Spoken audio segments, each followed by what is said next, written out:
Nicki Chapman may lead a very glamorous life compared to most of us, but the TV presenter, who rose to fame as a judge on Pop Stars and Pop Idol in the early 2000s, found herself standing in a field of pigs last year when she received the best phone call of her life.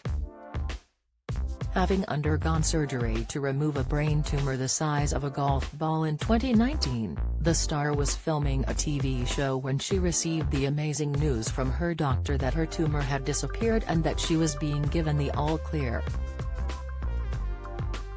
"I was filming Escape to the Country, and standing in a field of pigs when my consultant phoned me," says Nicki. "He told me my brain tumor had gone. I said to him, 'Is that usual?' And he said, 'Yes, but it's quite rare.' I immediately phoned my husband Dave and we were both in tears. It was such a huge relief to us both." But while Nicki, 56, admits it was a lovely moment, she isn't complacent and knows she's been very lucky. "I know just how fortunate I am because it doesn't always work like that for many people," she says. "I still live with the fear, but I have put it into my filing cabinet, and I don't have to open it every day." Nicki knew something was seriously wrong with her when she found she wasn't able to do simple things like read or talk 4 years ago. "At the time," she said, "I was trying to read an email on my computer and I couldn't quite see it and I thought that was odd. And because of my age often we put things down to other things like the menopause, so I thought, well, I'm obviously tired, I'm not concentrating." But after a break from work the symptoms returned and Nicki knew they weren't due to tiredness or the menopause. She said, "I went on holiday, felt fine, came back, did a photo shoot and that afternoon realized I couldn't see again. Then I had to do a voiceover and I couldn't speak.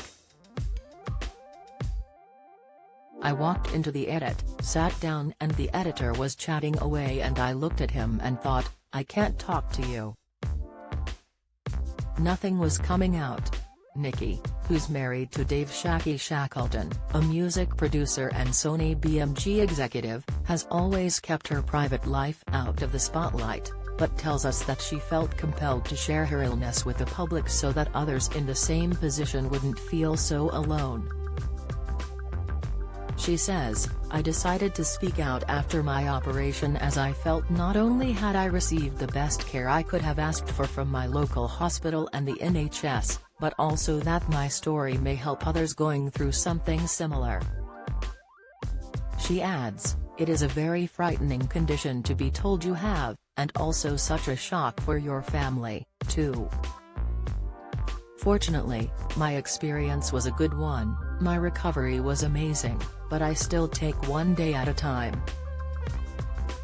I'm a very positive person, so to always put a positive spin on life has helped keep me going." We're with Nicki today to talk to her about her involvement in the Chelsea Flower Show, which she has been presenting since 2006. And the garden enthusiast tells us she loves being around nature so much that she insisted on going to the show soon after her operation. She says, "When you are told you have a condition which is life-threatening, it's a very personal matter. I remember I couldn't host the Chelsea Flower Show that year, but everyone was so kind and supportive. After surgery, my husband took me to the show in a wheelchair so I could look around, and I'm convinced that helped my recovery. This year's show will pay tribute to Elizabeth II, as well as marking the coronation of King Charles." Nicki says, "Because the late Queen was such a huge fan of the show, there will be a garden of reflection that celebrates her life, which will feature her favorite plants and also those of King Charles. The late Queen visited the Chelsea Flower Show every year since she was a child and then became patron of the Royal Horticultural Society in 1952. We will miss her this year. Nicki, who lives in Chiswick, West London, says the show appeals to so many people because it has something for everyone and that the pandemic inspired lots of people to pay more attention to nature. It's a springboard into summer, she says. Since lockdown, I think a lot of people have found a new love affair with their gardens. Even if you only have houseplants, you are still a gardener. For me, when lockdown happened, I found great pleasure being in my garden, particularly when I was recovering from surgery. Being in the garden helped me heal. Presenting the Chelsea Flower Show is quite a different vibe to the shows that originally made Nicki famous.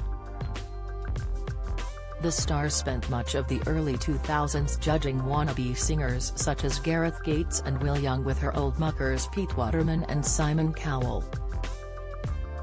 After leaving school at 16, her career started in music PR and she went on to manage stars such as Billie Piper, Club 7 and the Spice Girls. But Nicki's in no doubt who her favorite star was to manage. It was definitely Phil Collins, she tells us.